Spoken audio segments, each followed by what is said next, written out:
Price Lord brothers and sisters. இன்னைக்கு நம்ம ரொம்ப முக்கியமான ஒரு வீடியோ தான். அது போன வாரத்தை ஒரு வீடியோடைய ஒரு பார்ட் 2 மாதிரி தான் இது. என்னன்னா, அநேகர் சொல்லியிருந்தாங்க, திருடனை கண்டுபிடிக்க சொல்லியிருந்தீங்க, ஆனா எங்களுடைய எதிரி யாருன்னு கண்டுபிடிக்கும். அதாவது ஆசீர்வாதத்தை திருட்ட பிசாசு.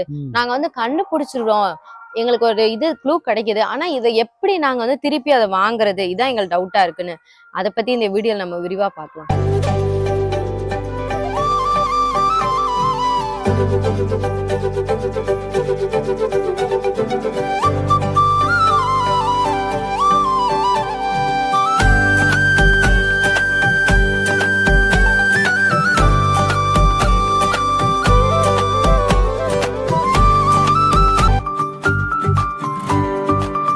முதலாவது பார்த்தோம் அப்படின்னா, எப்பயுமே நம்ம அந்த போலீஸ் திருடனே நம்ம வச்சுக்கோமே, ஏன்னா அது ஒரு கரெக்டான எக்ஸாம்பிளா வரும். போலீஸ் பார்த்து மட்டும் தான் திருடன் மேக்சிமம் பயப்படுவாங்க. வேற யாருக்கும் ரொம்ப பயப்பட போறது கிடையாது. ஏன்னா அவங்க அந்த அத்தாரிட்டி, அந்த அதிகாரத்துல இருக்காங்க. அந்த போலீஸால அந்த திருடனை ஜெயில வைக்க முடியும். அந்த அத்தாரிட்டிய பார்த்துதான் திருடன் பயப்படுவான். இந்த இடத்துல திருடன் பிசாசு, போலீஸ்ங்கிறது ஆண்டவர் இயேசு கிறிஸ்து.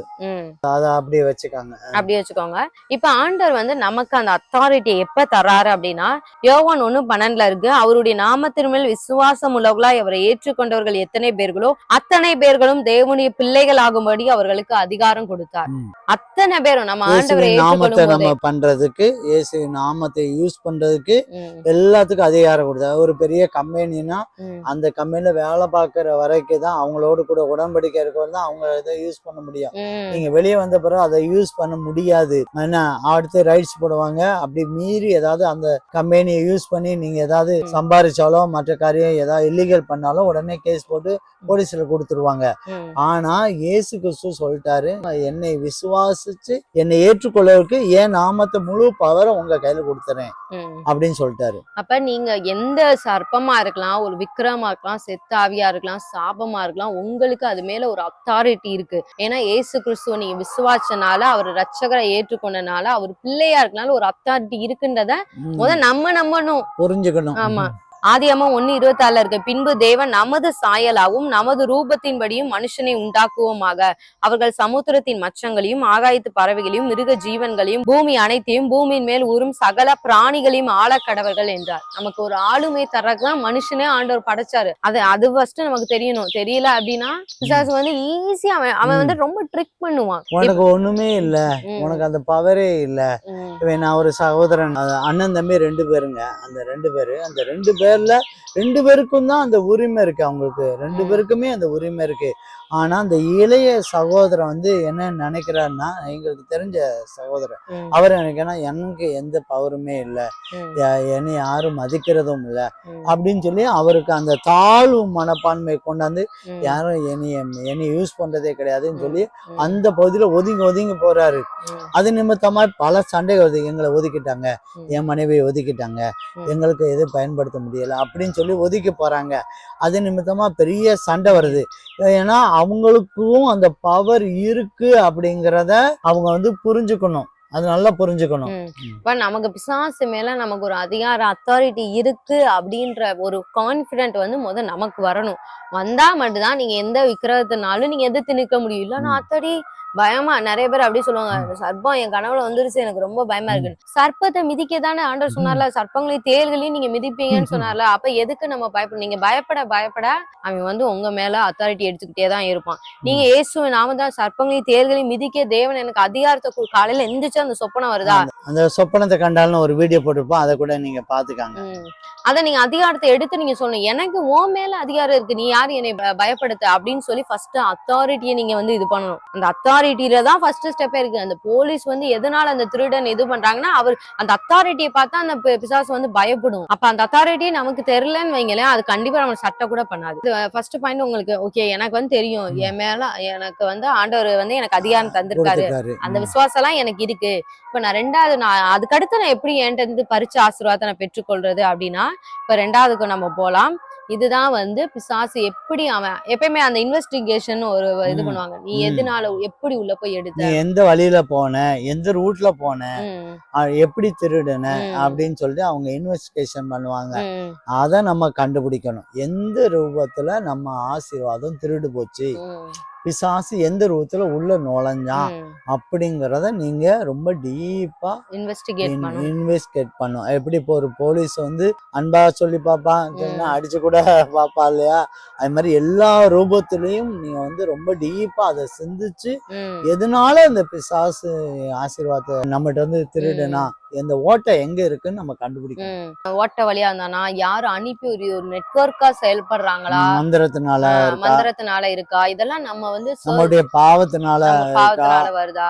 ஆமா அவங்கதான் ஆமா இதுல என்ன பெரிய இது இருக்கு, கதவு திறந்துச்சு உள்ள போச்சு அப்படின்னா நம்ம வாழ்க்கையில ஏதோ ஒரு ஓப்பன் டோர் இருக்கு. பழைய உடன்படிக்கை நீங்க முறிக்காம இருக்கீங்களா? அதாவது விக்கிரத்தோடு சர்ப்பத்தோடு இருந்ததான உடன்படிக்கை நீங்க முறிக்காம இருந்திருந்தீங்கன்னா, ரொம்ப முறிக்காம இருந்து எனக்கு நீ தேவையில்லை, எனக்கு ஏசு மட்டும் தான் இனிமே எல்லாமே, ஏசு ரத்தத்தை புதிய உடன்படிக்கை நான் பண்றேன் அப்படின்னு உங்க நாவினா அறிக்காம இருந்தாலும் அவனுக்கு ரைட்ஸ் இருக்கு, அவன் தாராளமா உள்ள வந்துட்டு போயிட்டு இருப்பான்.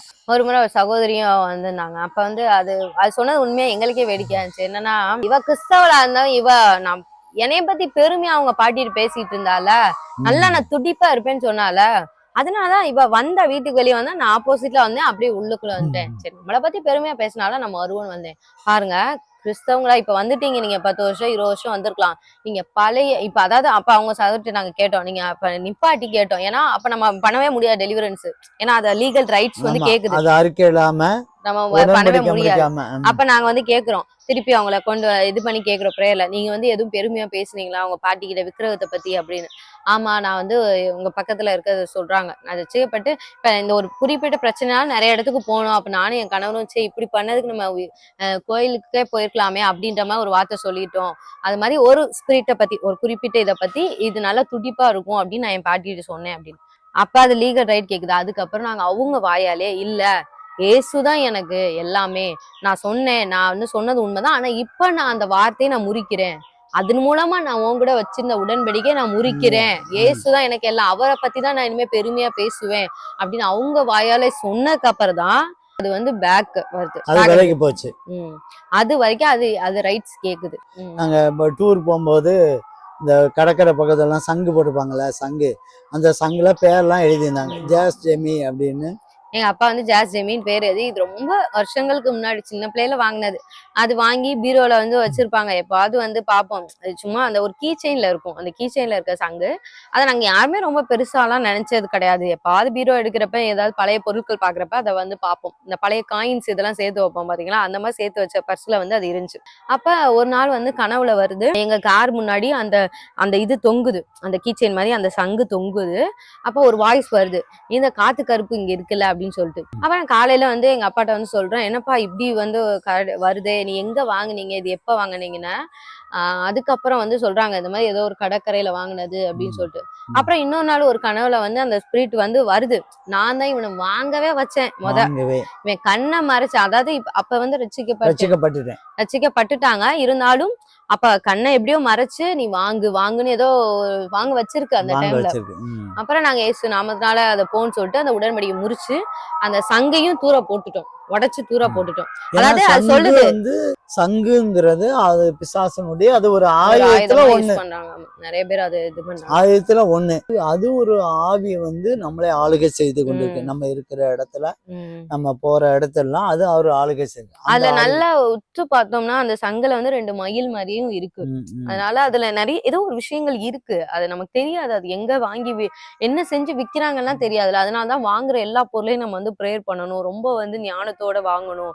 ஆனாலும் ஆவியானவர் இப்ப வெளிப்படுத்தி அந்த விஷயத்தை ரிமூவ் பண்ண வச்சாரு. ஆக்சுவலா நம்ம ஆசீர்வாதத்துக்கு தடை என்ன இருக்கு அப்படின்னு பார்த்து ஆண்டவர் இது ஒரு தடைன்னு சொல்லி ஆண்டவர் வெளிப்படுத்தினார். ஒரு சமயம் வந்து நான் ஒரு சகோதரிக்காக நான் ஜெபம் பண்ணேன், நல்லா எப்படியாவது எனக்கு ஜெபம் பண்ணி என் வாழ்க்கையில ஆசீர்வாத குறைக்க என்ன பிரச்சனை எனக்கு பார்த்து சொல்லுங்க பாஸ்டர் அப்படின்னா, நான் ரொம்ப டீப்பா ஜெபம் பண்ணேன்.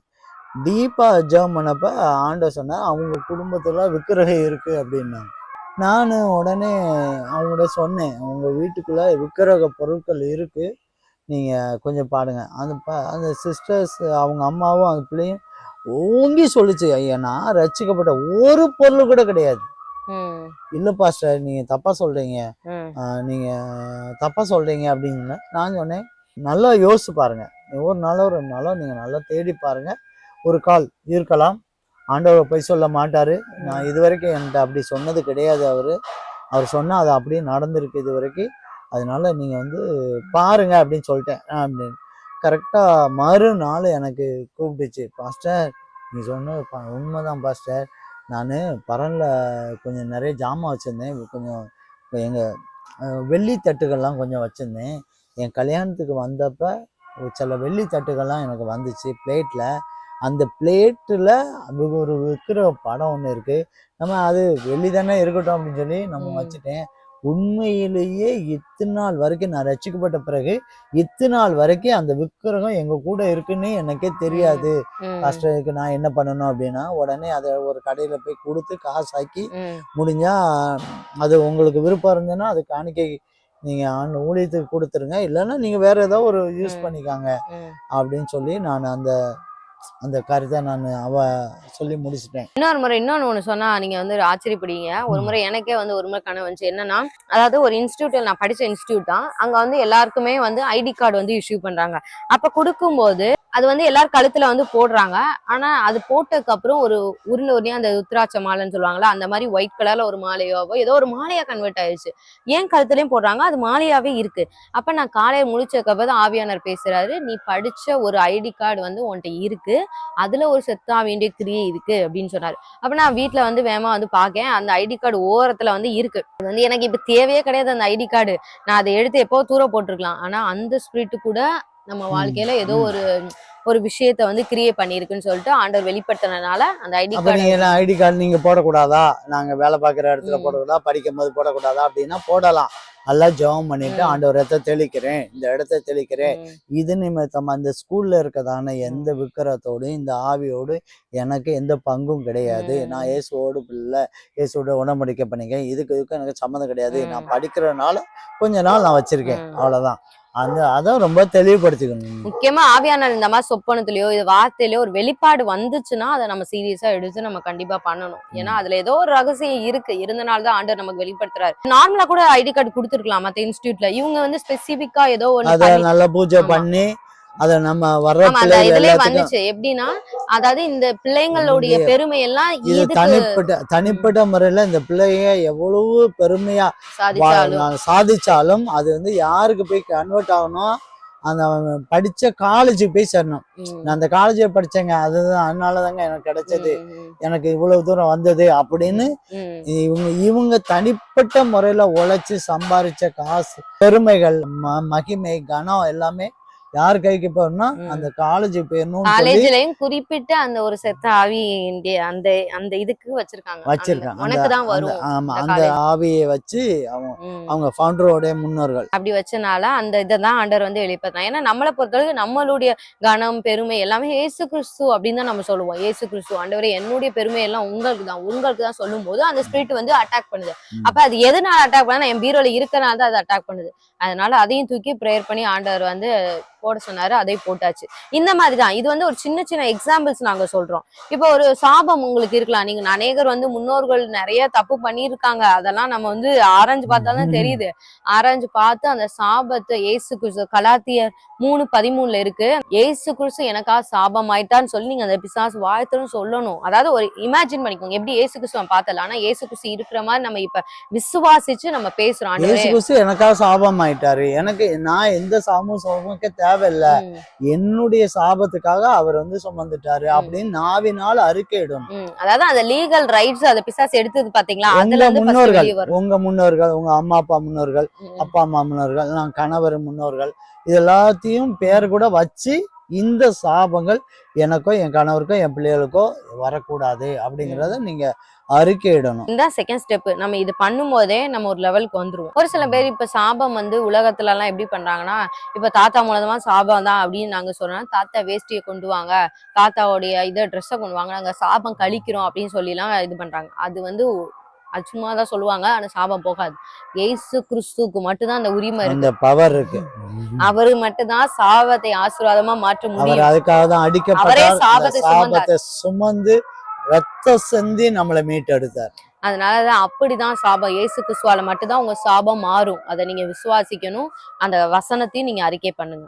இப்ப நீங்க வந்து இந்த ரைட்ஸ் இந்த இந்த இது பண்ணும் போதே பிசாசுக்கு ஒரு கன்ஃபியூஷன் வந்துரும், அவனுக்கு வந்துரும் இனிமே நம்ம இங்க இருக்க முடியாது, அவ்வளவுதான் முடிஞ்சு. ஓட்டையை அடைச்சிட்டாங்க, எங்கெங்க ஓட்டை இருக்கோ அதை பார்த்து சரி பண்ணிட்டாங்க, நிறைய குறைகள் எல்லாம் வந்து சரி பண்ணிட்டு இருக்காங்க, நிறையாக்க பாக்குறாங்க அப்படிங்கும்போது அவனுக்கு வந்து ஒரு இது வந்துரும். இருந்தாலும் திருடனுக்கு பனிஷ்மெண்ட் கொடுத்தா மட்டும் பத்தாதுல, திருடனை ஆசீர்வாதத்தை நம்ம பெற்றுக்கொள்ளணும்ல, அதான் அதுல முக்கியமானது. நம்ம ஏற்கனவே போன வீடியோலயே பார்த்தோம், கொள்ளை பொருள் அல்றதுதான் அதுல முக்கியமானது. திருடன் கண்டுபிடிக்கப்பட்டா அவன் 7 மடங்கு அவன் கொடுத்து வந்து தீர நமக்கு வேண்டும். கொடுக்கணும். கண்டிப்பா அதுதான் வேதம் வசனம். அதான் ரூல்ஸ். ஸ்பிரிச்சுவல் உலகத்துல உள்ள ஒரு ரூல் வந்து அது. திருடன் அவன் கண்டுபிடிக்காத வரைக்கும் ஓகே, கண்டுபிடிக்கப்பட்டால் அவன் 7 வசனம் இருக்கு யோபுல, 7 மடங்கு கொடுத்து தீர வேண்டும். அப்ப நம்மளும் 7 மடங்கு பிசாசே நீ எந்தன்னு பறிச்ச அத்தனை ஆசீர்வாதியும், நான் இப்ப ஒரு சாபம் தான் உங்க வாழ்க்கையில இருந்துச்சுன்னு வைங்களேன், அந்த சாபத்தெல்லாம் நீங்க இது பண்ணி முறிச்சிடணும். முறிச்சுட்டு நீ சாபத்தினால நீ என்னென்ன ஆசீர்வாதத்துல எடுத்தியோ அது எல்லாத்தையும் நான் 7 மடங்கு ஆசீர்வாதம், ஆவிக்குரிய ஆசீர்வாதம், உன்னுடைய ஹெல்த்தா இருக்கலாம், பினான்ஸா இருக்கலாம், ஆவிக்குரிய இதா இருக்கலாம், எல்லாத்தையும் நம்ம திருப்பி வாங்கணும். இப்ப நான் சொன்னேன்ல, அந்த ஐடி கார்டு வச்சு அந்த என்னுடைய இது தனிப்பட்ட முறையில வர்ற எல்லா பெருமையும் அந்த ஸ்பிரிட்டுக்குன்னு சொல்லி வச்சிருந்த. அப்ப இது கண்டுபிடிச்சதுக்கு அப்புறம் 3ஆவது ஸ்டெப் என்னன்னா, நீ என்னென்ன ஆசீர்வாதத்தெல்லாம் நீ அங்க திருட்டிட்டு போனையோ, அதான் எனக்கு கொடுக்க விட மகிமைய கனத்தை நீ மற்றவங்களுக்கு நீ பிடுங்கி நீ எடுத்து கொண்டாண்ட, இன்னொரு இடத்துக்கு கொண்டு போய் கொடுத்துட்ட, அத 7 மடங்கு கொண்டாந்து எனக்கு கொடு அப்படின்னு சொல்லி நம்ம கேட்கணும். அது எதுக்கு திருடுதுன்னா, அதை நம்பி வர்றவங்களுக்கு அந்த குளோரியை அப்படியே டிரான்ஸ்ஃபர் பண்ணி விட்டுரும். இதுல நிறைய இருக்கு, இது ஒரு பெரிய நெட்வொர்க் மாதிரி செயல்படுங்க. இதெல்லாம் ஆவியான நமக்கு அவருக்கு மகிமை கொடுக்க முடியாது, கனத்தை கொடுக்க முடியாது, ஞானத்தை கொடுக்க முடியாது, ஆசீர்வாதத்தை கொடுக்க முடியாது, எந்த பவருமே கிடையாது. ஆனா அவன் திருடன், நம்மகிட்ட இருந்து வாங்குற அந்த அந்த அதை வாங்கி இன்னொருத்தர் கொடுப்பான். இந்த கிருபை நம்ம கண்ணுக்கே தெரியாது, ஆனா அந்த கிருபைய கொஞ்சம் கொஞ்சமா அதை எடுத்து அவங்ககிட்ட அந்த கிருபை கொடுப்பான், இரக்கத்தை கொடுப்பான், அபிஷேகத்தை கொடுத்துருவான், ஞானத்தை கொடுத்துருவான், கனத்தை கொடுப்பான், மகிமையை கொடுப்பான், வல்லமையை கொடுப்பான், வரங்கள் கூட கொடுக்குறான். நம்மகிட்ட இருக்க வரங்கள் நமக்கு அதை பிரயோஜனப்படுத்தல அப்படின்னா நம்ம வரத்தை பிடிங்க இன்னொருத்தர் கொடுத்துருவான். இப்ப நீங்க வந்து யோசிக்கலாம், பாஸ்டர் எப்படி பாஸ்டர் கிருபையெல்லாம் பிசாசு திருடுறான் அப்படின்ட்டு. இங்க ஒரு வசனம் இருக்கு பாருங்க, யோனா 2:8, பொய்யான மாயையை பற்றி கொள்கிறவர்கள் தங்களுக்கு வரும் கிருபையை போக்கடிக்கிறார்களாம். நம்ம ஆண்டவர் ஒரு ஆசீர்வாதம், நீங்க ஆவிக்குரிய விஷயத்துல நீங்க போக போக போக போக பூமிக்குரிய ஆசீர்வாதம், அதான் தேவனுடைய ராஜ்யத்தின் நீதியை தேடுங்கள், உங்களுக்கு இவைகள் எல்லாம் கூட கொடுக்கப்படும். ஆவிக்குரிய ஆசீர்வாதம் உங்களுக்கு எப்பெல்லாம் வருதோ அப்ப வந்து பூமிக்குரிய ஆசீர்வாதம் உங்களுக்கு கிடைக்கும். ஆனா நாம என்ன செய்யறோம்னா, பொய்யான மாயை, நீ உழைச்சாதானே இது கிடைக்கும், நீ இப்படி வாங்கணும், இப்படி சம்பாதிக்கணும், இன்னது பண்ணணும் அப்படின்னு, இது அதுக்காகவே நீ இப்படி உழைக்கணும், டைட்டா உழைச்சாதான் உனக்கு காசு கிடைக்கும், வீடு சம்பாதிக்கலாம், வீடு கிடைக்கலாம், நீ கடன் வாங்கிக்கோ, நீ பொருள் வாங்கிக்கோ, மகிமை பண்ணிக்கோ அப்படின்னு சொல்லி நம்மளை வந்து ஒரு பொய்யான மாயையை பின்பற்ற மண் வச்சு கிருபையை நைசா தெரியும். கிருபையை திருடிடுச்சு அப்படின்னு சொன்னா ஆவிக்குரிய இதை எடுத்துருச்சுன்னா பூமிக்குரியதை நம்மள எடுத்துரும். அப்ப 3ஆவது ஸ்டெப் நீங்க இதான் பண்ணும். 3ஆவது ஸ்டெப் என்னதுன்னா, இதான் மெயினா ஸ்டெப். அதாவது பிசாசிட்ட இந்த வார்த்தையெல்லாம் வசனத்தெல்லாம் நம்ம முன் வச்சு, ஏன்னா வசனம் தான் பட்டயம், அப்ப இந்த வசனத்தெல்லாம் சொல்லி, நான் என் கிருபையை போக்கடிச்சிட்டேன், என் கிருபையை உன்கிட்ட கொடுத்து இழந்துட்டேன், ஆனா இந்த கிருபைய நீ திருந கிருபையை நான் 7 மடங்கா இப்ப நான் வந்து எடுக்க போறேன் அப்படின்னு சொல்லி இந்த வார்த்தையை நீங்க முன் வைக்கணும். அப்புறம் யோவான் 10:10 வைக்கலாம், திருடன் கொல்ல வரலாம், நீ வந்து வியாதினால என்னை வந்து அழிச்சிட்ட, ஆசீர்வாதத்தை அழிச்சிட்ட, ஆனா இயேசு கிறிஸ்து என்னை பரிபூர்ண ஜீவன் தர வந்தாரு. இந்த மாதிரி வார்த்தை நீங்க சொல்ல சொல்ல சொல்ல ஒரு பட்டயம் மாதிரி அவன் ஃபேஸ்ல போய் அந்த பட்டயத்தினால அடி வாங்கினா எப்படி இருக்கும், அந்த மாதிரி வந்து கடைசியில அவன் வந்து கொடுத்துட்டே போயிருவான். பிசாசை எதிர்ப்புக்கு என்ன பண்ணலாம் அப்படிங்கிற ஒரு வீடியோ ரீசெண்டா தான் போட்டிருப்பேன், பாத்துக்காங்க. அது எபேசியர் 6:17 படிச்சு பாத்தீங்கன்னா, வேத வசனமாகிய ஆவியின் பட்டயத்தை எடுத்துக்கொள்ள, அதாவது எதிர்த்து பிசாசை எதிர்த்து சண்டையிட்டு ஜெயிச்சு அவனுடைய கொள்ளையில தான் நம்ம எடுக்கணும்னா வேத வசனமாக ஆவியின் பட்டயம். நீங்க அதுக்கு முன்னால சத்தியம், நீதியின் மார்க்க வசம், சமாதானத்தின் சுவிசேஷ, ஆயத்தம், பாதரட்சரம், அப்படி அது எல்லாமே பாதுகாக்கிறதுக்கு, உங்களை பாதுகாக்கிறதுக்கு. ஆனா பிசாசு ஜெயிச்சு அந்த ஆசீர்வாதத்தை பெற்றுக்கொள்வதற்கு வேத வசனமாகிய ஆவியின் பட்டை. ஆவியும் பட்டயத்தை நீங்க அப்போ வேத வசனத்தை கண்டிப்பா நீங்க வாசிக்கணும், அதை தியானிக்கணும், அதை உங்க மனப்பாடம் ஏற்றுக்கணும். எந்த சமயத்துல எதை சொல்லி நம்ம ஜெபிச்சு பிசாசன்னு சொல்லணுமோ அதை நம்ம செய்யணும். நீங்க இயேசு கிறிஸ்து பாருங்க, மத்தேயு சுவிசேஷம் 4ஆம் அதிகாரத்துல இயேசு கிறிஸ்து வந்து பிசாசு அந்த மலையில கொண்டாந்து விட்டுட்டு, நீ வந்து பூமியின் ராஜ்யத்தை எல்லாத்தையும் காமிச்சு நீ என்னை கும்பிடு, ஜெயிச்சார் நீ என்னை கும்பிடு, என்னை கும்பிடு, நான் உனக்கு இதெல்லாம் தருவேன் அப்படின்னு சொன்ன உடனே அப்பாலே போ சாத்தானே கர்த்தரை பணிந்து கொண்டு அவர் ஒருவருக்கே ஆராதனை செய்வையாகன்னு வேதம் சொல்லிக்கு அப்படின்னு சொல்லி உடனடியா அந்த வேத வசனத்தை சொன்னார். நீ வந்து யாருக்கு நான் கும்பிட தேவையில்ல, என்னை இயேசு கிறிஸ்துக்கு மட்டும்தான் கும்பிடுறதுக்கு எனக்கு வேதம் சொல்லுது அப்படின்னு வேத வசனத்தை சொன்னவனே அதுக்கு அடுத்த வசனம் பிசாசு அவனை விட்டு அவரை விட்டு விலகி போயிட்டான். அவ்வளவுதான். நம்ம வந்து பிசாசு வர்றதான அந்த ஆசீர்வாதத்தை நம்ம பெற்று இழந்து போனதை நம்ம திரும்ப வாங்கணும் அப்படின்னு சொன்னா வேத வசனம் ஆகிய பட்டயத்தை நம்ம எடுக்கணும். இது வந்து அநேகருக்கு இந்த சந்தேகம் தீர்த்திருக்கும். ஏன்னா போன வாரம் அந்த வீடியோட ஒரு கண்டினியூஷன் மாதிரி தான் அநேகருக்கு இது தீர்ந்து இருக்கும் அப்படின்னு நாங்கள் சுவாசிக்கிறோம். இந்த ஸ்டெப் எல்லாம் ஃபாலோ பண்ணி பிசாசு உங்கள்கிட்ட பறிச்ச ஆசீர்வாதத்தை திரும்ப பெறுங்க. நிச்சயமா கர்த்தர் ஆவியானவரும் உங்களுக்கு உதவி செய்வார். இன்னொரு வீடியோல உங்களை சந்திக்கிறோம். கர்த்தர் உங்களை ஆசீர்வதிப்பாராக.